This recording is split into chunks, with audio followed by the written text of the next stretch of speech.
It began on a quiet Thursday morning, the kind that usually carried the hum of routine coffee brewing, kids getting ready for school, the usual chaos that somehow felt comforting. But that morning, Emily didn't meet me in the kitchen. Instead, I found a note on the counter, neat and deliberate, her handwriting crisp and calm. "I need time to find myself. Don't try to stop me. I'll be back when I know who I am."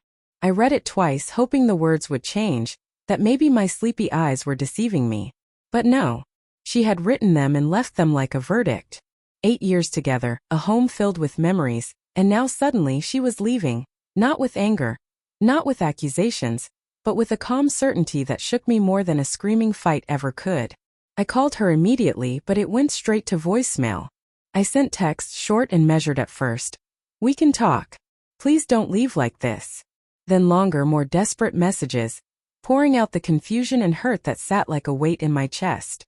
Hours passed, no reply. Evening came and I forced myself to act normal for the kids, hiding the turmoil behind a forced smile and casual conversation. By nightfall, the quiet hum of our home felt hollow, almost mocking. I thought of the times we had laughed together, argued over trivial things, held each other through crises, celebrated milestones. All of it now seemed fragile, as if it could be swept away by a single decision. Emily's words replayed in my mind. "I need time to find myself." Not a plea, not an explanation. Just a statement that left no room for negotiation. Sleep didn't come easily that night. I lay awake, listening to the slow rhythm of the house, thinking through every memory, every mistake, every unspoken word that might have led to this moment. I told myself I had to respect her space, let her breathe, let her explore whatever it was she claimed to be searching for. But beneath that rational thought, a gnawing unease settled in my stomach. Because I knew deep down that giving someone freedom in the name of self-discovery wasn't always selfless. Sometimes it was a doorway to someone else, a chance to slip away while the other stood frozen in place, hoping the person they loved would return unchanged. And that's exactly what I promised myself I wouldn't do. I'd let her go, but I'd watch carefully, keeping the pieces of my life steady, even if my heart was breaking quietly in the background.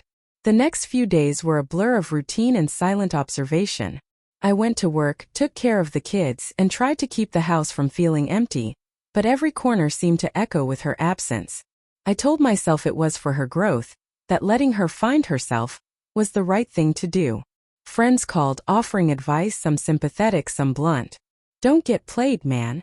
People don't just leave to find themselves, they leave to find someone else." I laughed it off, but the warning sat heavy in my chest. Then came the small, almost unnoticeable signs. A mutual friend mentioned seeing her at a coffee shop. Alone, she said. A week later, someone spotted her smiling a little too closely at a man I didn't know. My stomach turned, but I pushed it down, telling myself I was being paranoid. She needed space. She's figuring things out. But inside, a seed of doubt had been planted. Nights were the hardest when the kids slept and the house was quiet. I found myself checking my phone compulsively, scanning social media, looking for anything that confirmed my fears without wanting to. It was like walking a tightrope, each thought a potential trigger. One Friday evening, I decided to give her a call. Just a friendly, cautious check-in. She answered quickly, cheerful and light, almost like nothing had changed. Her voice, warm and familiar, twisted the knife. I could hear laughter in the background, a man's voice mingling with hers. I swallowed hard, trying to keep the calm I had promised myself. "Hey, just checking in," I said, forcing casualness. "Oh, hey," she replied, the sound of happiness in her voice making my chest tighten. "I'm good, just grabbing coffee with a friend." A friend. My mind screamed at me, every rational thought colliding with suspicion. But I kept it steady. "Let it go, Tony. Give her space." That weekend, I decided to take the kids out for a movie, trying to distract myself. But even in the theater with the dark screen and the laughter around us, I couldn't shake the feeling that I was missing something. That somewhere, she was moving on faster than I could even comprehend. Every text she sent, every casual update she shared, became a threat I couldn't ignore. Then came Monday, the day that would unravel everything. I got a message from one of her friends, innocuous at first. "Saw Emily today. She looked so happy." But the accompanying photo made my heart stop. There they were, Emily and a man I didn't recognize, arms around each other, smiles wide, utterly unbothered by the world. And just like that, the reality hit me. Letting her go had not given her freedom to find herself. It had given her the freedom to find someone else, someone else's arms, someone else's laughter. I stared at that photo for what felt like hours, my fingers trembling over the phone screen. Every promise, every memory, every laugh we had shared.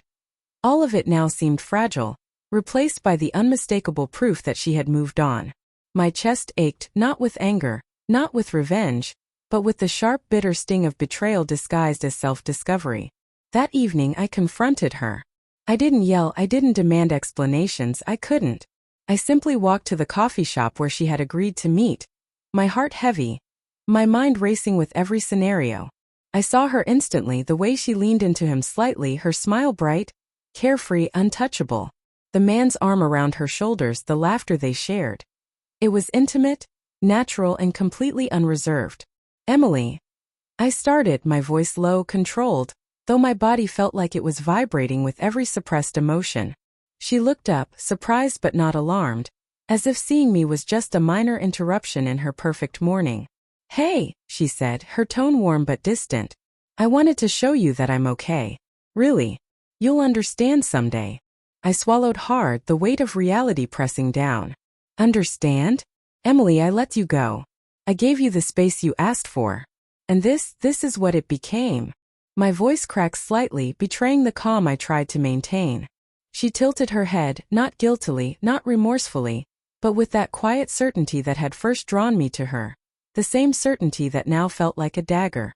I needed to find myself, Tony. I did. And in the process I realized what I truly want. I looked at them, the man she held, the laughter they shared, and felt an emptiness that words couldn't fill. Months of reflection, patience, and hope had led to this. And in that moment, the truth settled heavily on my shoulders. Letting someone go, even with love in your heart, doesn't guarantee their return. Sometimes, freedom doesn't mean self-discovery. It means someone else will discover what you had first.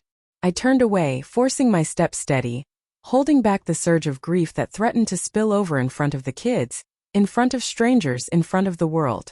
My heart was broken, but it was alive. I had learned the harshest lesson of all. That love is not control, that trust is not possession, and that sometimes the biggest mistake we make is believing someone will return simply because we let them go. Walking away, I felt the sting of loss but also the clarity of truth. Emily had found herself, and in doing so, she had taken with her the version of life I thought I could hold on to. All I could do now was pick up the pieces, hold my children close, and rebuild a life that was mine again. Not the life I imagined with her, but one I could still call home.